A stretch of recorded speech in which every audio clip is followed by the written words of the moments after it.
Hello students, commerce class में आपका स्वागत है। मैं लाल मिश्रा आज आपको बैंक रिकन्सिलिएशन स्टेटमेंट के बारे में बताने जा रहा हूं।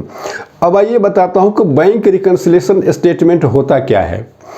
तो बैंक के पासबुक और कंपनी के कैश बुक दोनों के बैलेंस में कभी कभी डिफरेंस रहता है।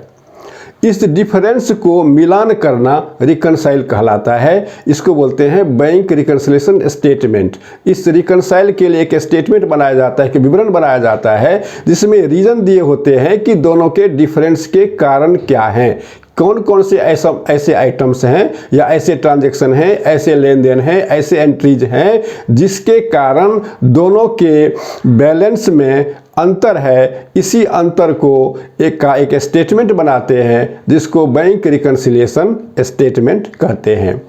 अब ये दोनों में अंतर क्या होता है, बैंक के बैलेंस में और अपने कैश बुक के बैलेंस में अंतर के कारण क्या हो सकते हैं, डिफरेंस के कारण क्या हो सकते हैं। तो इसके 3 कारण हो सकते हैं। पहला कारण है timing difference in recording transaction को जो रिकॉर्ड करते हैं अपने कैश बुक में और जो बैंक के पासबुक में रिकॉर्ड होता है, दोनों के टाइमिंग में डिफरेंस होता है और इस डिफरेंस के चलते दोनों के बैलेंस में डिफरेंस आता है। अब दिखाता हूं जैसे example, timing difference in recording transaction क्या होता है। Check issued but not presented for payment. जैसे कंपनी, अब जब कोई ट्रांजैक्शन करेंगे या कोई लेन देन करते हैं या कोई स्टेटमेंट बनाते हैं, तो अपने को आप कंपनी मान लीजिए कि मैं कंपनी हूं, और अपने को कंपनी मान करके फिर बैंक एक दूसरा पार्टी हो गया आपका, और तब रिकनसाइल कीजिए तो आप इजीली इसको कर सकते हैं। तो जैसे check issued but not presented, मैं अपने को कंपनी माना, मैंने एक चेक काटा किसी पार्टी को, राम को 10,000 का चेक दिया। तो जब मैंने चेक काटा तो अपने बुक्स में उसी डेट में, जिस डेट में चेक हमने काटा, अपने बैलेंस को कम कर दिया, क्योंकि हमने चेक इशू कर दिया तो हमारा बैंक बैलेंस कम हो गया कैश बुक में, तो मेरा बैलेंस कम हो जाएगा उसी टाइम में। लेकिन जैसे हमने 30 तारीख को किसी महीने की, मान लीजिए 30 सितंबर को मैंने चेक काटा, अपने बुक में 30 सितंबर को ही मेरा बैलेंस कम हो गया 10,000 से। जब राम को चेक दिया तो राम ने अपने बैंक में चेक लगाया, और वो बैंक में चेक लगाया 4-5 दिन के बाद या 2 दिन के बाद या 3 दिन के बाद। तो मेरे बैंक में उसका चेक आया 4 दिन के बाद, तो मेरे बैंक में बैलेंस 4 दिन के बाद कम होगा पासबुक में, लेकिन मेरे कैश बुक में आज ही कम हो गया। तो ये क्या हुआ, रिकॉर्डिंग के डिफरेंस के कारण दोनों के बैलेंस में डिफरेंस होता है। मैंने 30 तारीख को रिकॉर्ड किया अपने कैश बुक में, और बैंक ने 4 तारीख को, अगले महीने की 4 तारीख को किया, तो ये जो टाइमिंग का डिफरेंस है, इस कारण भी दोनों के बैलेंस में डिफरेंस हो जाता है। दूसरा है cheque deposit but not yet collected. मैंने अभी बताया चेक काटा, अब मुझे किसी पार्टी ने चेक दिया और उस पार्टी को मैंने बैंक में जमा किया। तो मैंने आज जमा किया तो अपने कैश बुक में आज ही एंट्री कर दिया, आज ही लिख दिया कि मैंने चेक डिपॉजिट कर दिया, मेरा बैंक बैलेंस बढ़ गया। लेकिन मैं आज 30 तारीख को चेक जमा किया बैंक में, बैंक ने 30 तारीख को उस चेक को क्लियरिंग के लिए भेजा, और उसके पेमेंट 2 दिन के बाद आया, तो बैंक में वो पेमेंट आया 2 तारीख को, तो बैंक अपने यहाँ दिखाएगा पेमेंट 2 तारीख को, आप अपने यहाँ दिखा दिए 30 तारीख को, इसलिए 30 के डेट में दोनों का डिफरेंस दिखाई देगा। क्यों? Due to recording of entries difference.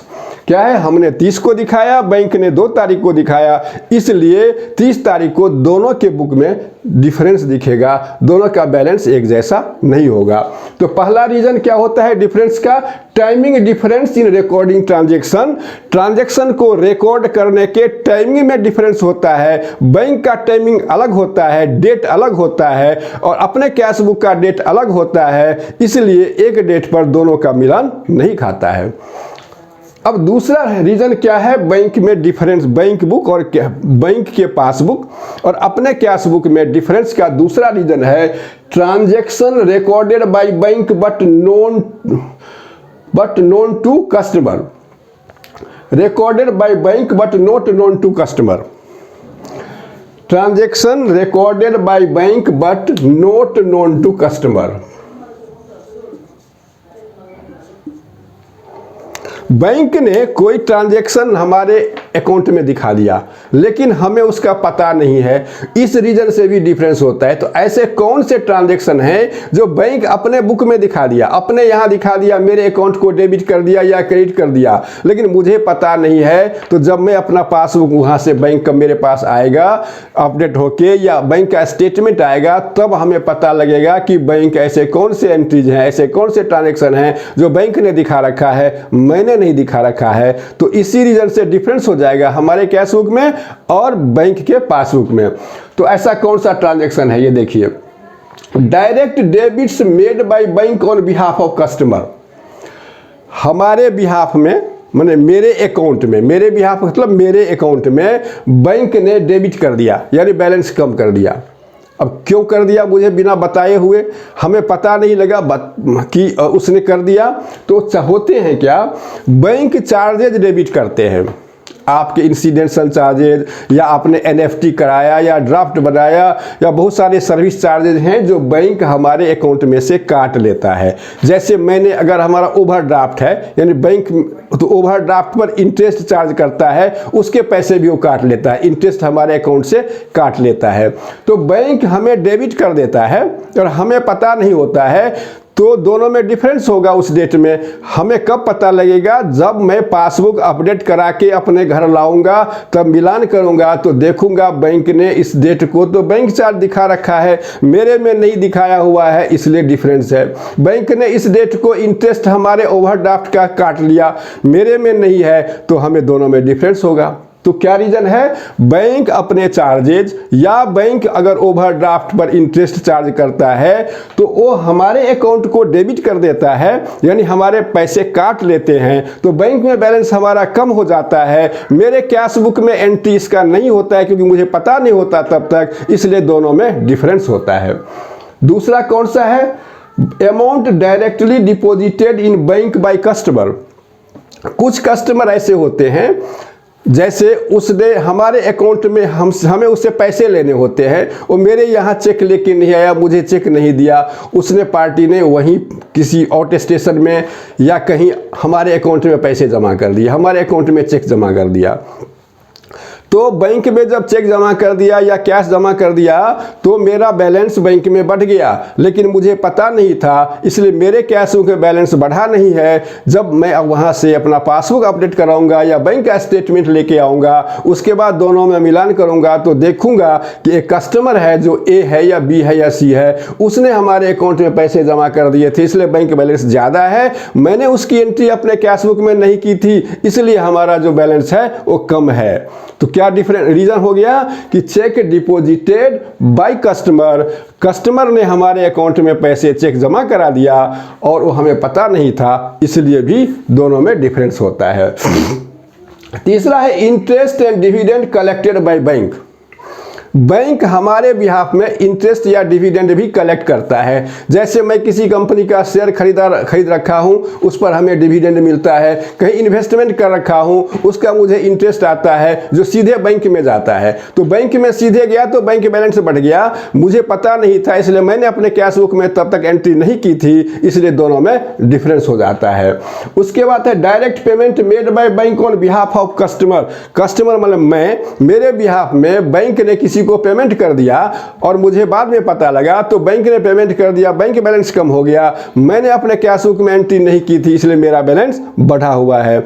ऐसा कौन सा ट्रांजैक्शन होता है जो बैंक ने डायरेक्ट पार्टी को दे दिया? तो क्या होता है, मैं यानी कंपनी एक उसको एक स्टैंडिंग ऑर्डर, स्टैंडिंग इंस्ट्रक्शन दे रखते हैं बैंक को कि जैसे कोई ईएमआई है या इंश्योरेंस का प्रीमियम है या कोई क्या कहते हैं रेंट है या टैक्सेस हैं, इसकी पेमेंट बैंक डायरेक्ट कर दे। तो बैंक उसको जब उसका ऑर्डर आता है यानी उसके बिल आते हैं तो उसको बैंक पेमेंट कर देता है हमारे बिहाफ में, तो बैंक बैलेंस हमारा कम हो जाता है। वहाँ पे हमें तब पता लगता है जब हम पासबुक लाते हैं या वहाँ से स्टेटमेंट लाते हैं, इसलिए उस डेट में दोनों का डिफरेंस होता है, हमारे कैश बुक में और बैंक के पासबुक में।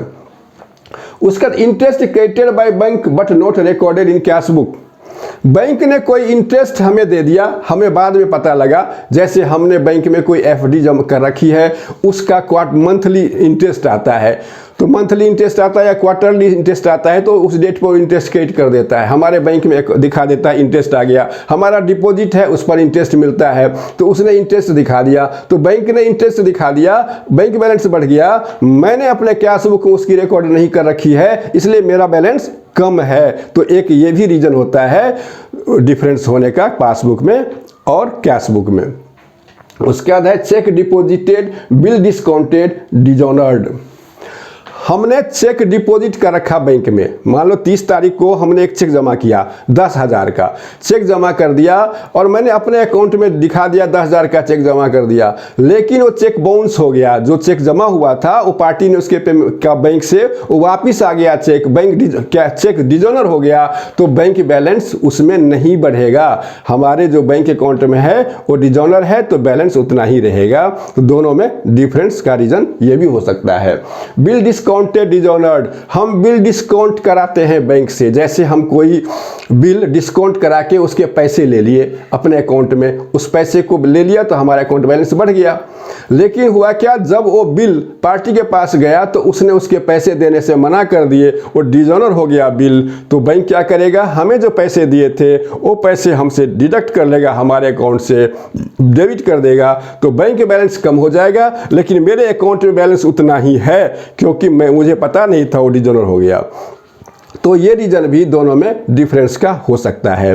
तो आपको पहला रीजन है timing difference in recording of transaction, और दूसरा है transaction recorded by bank. Transaction bank में दिखा रखा है बैंक ने, लेकिन हमें पता नहीं था, इसलिए हमने अपने बुक में नहीं दिखा रखा। तो ये दो रीजन है डिफरेंस होने के कैश बुक और पासबुक में। अब तीसरा रीजन है errors made by the business और बाय द बैंक। बैंक के द्वारा या हमारे द्वारा जो ट्रांजैक्शन रिकॉर्ड किए गए हैं बुक में, उसमें गलती भी हो सकती है। हमसे मिस्टेक हो सकता है, बैंक से भी मिस्टेक हो सकता है। जैसे मैंने 1 लाख का चेक बैंक में जमा कराया और मैंने गलती से अपने कैश बुक में 10,000 दिखा दिया, 1 लाख के बदले में 10,000 लिख गया, तो मैंने क्या दिखाया, कैश बुक में 10,000 जमा किया, लेकिन बैंक में कितना पेमेंट आया, 1 लाख पेमेंट आया। तो दोनों में डिफरेंस हो गया। क्यों, हमारी गलती है, हमने गलती से चेक 1 लाख के चेक की एंट्री 10,000 कर दिया। ऐसे एरर, ऐसी गलती बैंक भी कर सकता है। बैंक क्या कर सकता है, सपोज कीजिए बैंक में किसी दूसरे पार्टी का चेक हमारे अकाउंट में क्रेडिट दिखा दिया। बैंक के बहुत सारे लोग चेक जमा करते हैं, बैंक के भी स्टाफ जो क्लर्क होते हैं आदमी ही होते हैं, उनसे भी गलतियां होती है। वो गलती से क्या किया, दूसरे का चेक दिखा दिया कि 50,000 का हमारे अकाउंट में क्रेडिट जमा दिखा दिया, मेरे अकाउंट में है नहीं। जब हमने पता किया दोनों से पासबुक लेके, और उसमें दोनों में डिफरेंस है। डिफरेंस का रीजन क्या है, बैंक ने गलती से दूसरे का चेक मेरे अकाउंट में दिखा रखा है। तो ये भी एक एरर होता है, बैंक में भी होता है। बैंक को जब पता लगता है, इमीडिएट बैंक उस ट्रांजैक्शन को चेंज कर देता है, हटा देता है। तो क्या होता है, एरर, माने गलतियां बैंक से भी हो सकती है और हमसे भी हो सकती है ट्रांजैक्शन को रिकॉर्ड करने में। तो पासबुक और कैश बुक में डिफरेंस का एक रीजन ये भी हो सकता है। इस तरह से पासबुक और चेक हमारे कैश बुक में जो डिफरेंस होता है उसको रिकंसाइल करना, और रिकंसाइल करके उसको फाइंड आउट करना कि डिफरेंस के रीजन क्या है, और उसका एक स्टेटमेंट निकालना, इसको बैंक रिकंसिलिएशन स्टेटमेंट कहते हैं। अब मैं आपको रीजन बता दिया, नेक्स्ट क्लास में मैं आपको इसका प्रैक्टिकल प्रॉब्लम बताऊंगा कि बैंक रिकंसिलिएशन स्टेटमेंट कैसे बनाते हैं। तो मैं अपने क्लास को यही समाप्त करता हूं। आप मेरे क्लास को लाइक कर दीजिए, शेयर कर दीजिए और सब्सक्राइब कर दीजिए। Thank you.